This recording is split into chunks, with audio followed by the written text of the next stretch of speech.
Assalamualaikum warahmatullahi wabarakatuh. Halo, perkenalkan nama saya Novia Rianti. Di sini saya akan menjelaskan mengenai investasi saham yang sudah saya lakukan. Saya membeli saham pada aplikasi NeoHots dan saya membeli dua saham. Yang pertama ada saham Goto. Saya membeli pada harga Rp92 dan per video ini dibuat harga sahamnya adalah Rp90, yang artinya mengalami penurunan. Yang kedua adalah saya membeli saham Hoki, di mana saya membeli pada harga Rp174 dan per video ini dibuat harganya adalah Rp176, yang artinya mengalami kenaikan. Apa itu preferensi resiko? Jadi preferensi resiko itu merupakan sebagai pengambilan keputusan di mana seseorang memutuskan untuk berinvestasi apabila mereka mampu menanggung resiko di dalam investasi. Nah, preferensi resiko ini dibagi menjadi dua. Yang pertama ada risk averse atau disebut juga dengan investor konservatif. Nah, dalam jenis ini tuh cenderung untuk menghindari resiko dan juga merasa lebih nyaman dengan investasi yang rendah resiko dan tidak memilih investasi dengan tingkat resiko yang tinggi.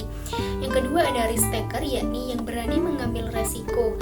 Nah, pada jenis ini itu lebih memilih instrumen dengan investasi tinggi resiko dan memberikan potensi keuntungan yang juga tinggi.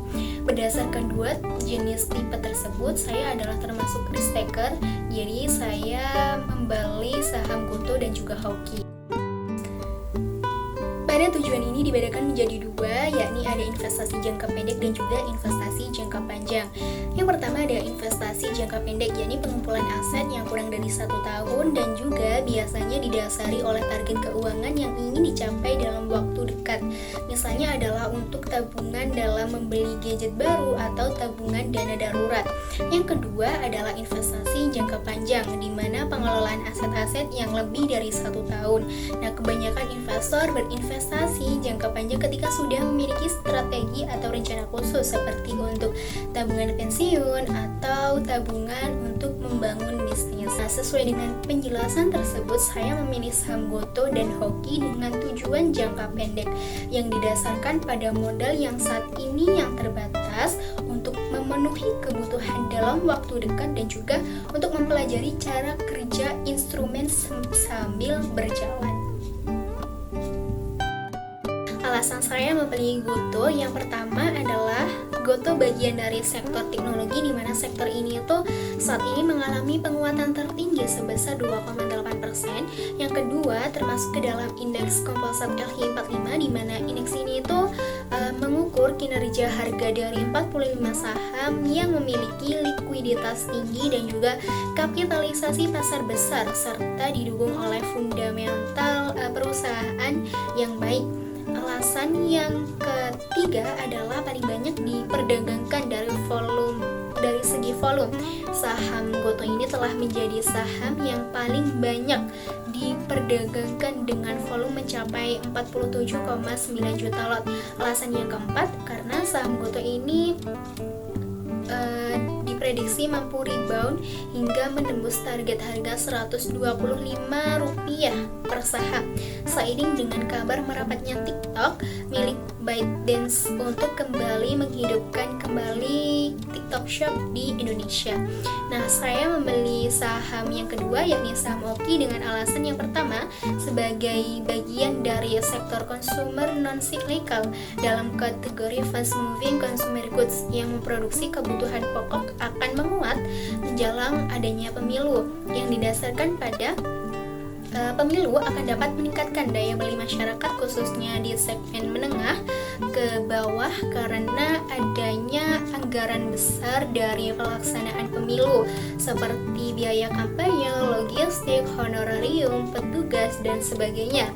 Yang selanjutnya didasarkan pada penyelenggaraan pemilu mendorong masyarakat lebih aktif berpartisipasi di dalam kegiatan-kegiatan sosial dan juga politik seperti menghadiri rapat umum, berdebat, berdiskusi, mengisi survei, dan sebagainya, di mana dalam kegiatan ini tuh tentunya dibutuhkan mereka lebih banyak membutuhkan produk-produk dari sektor ini, terutama makanan dan juga minuman. Nah, yang selanjutnya didasarkan pada pemilu yang dapat meningkatkan persaingan para calon dan juga partai politik, sehingga mereka akan berusaha untuk menarik simpati masyarakat dengan berbagai cara. Salah satunya adalah dengan bantuan sosial atau sembako yang berisi produk-produk dari sektor ini. Nah, yang alasan kedua karena adanya momentum Natal 2023 dan juga Tahun Baru 2024 diyakini memberikan dampak positif pada saham sektor konsumer. Nah, alasan yang ketiga adalah karena PT Buyung Putra Sembada atau Hoki ini telah berhasil mencetak cuan di atas 30% dan juga masuk ke dalam daftar top gainers pada bulan lalu.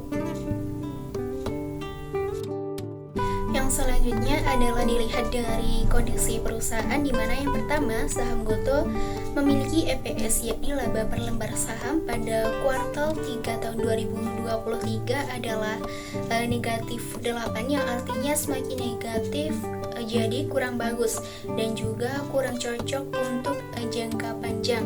Yang kedua dilihat dari sisi PER, yakni harga saham dibandingkan laba perusahaan memiliki nilai minus 7,9.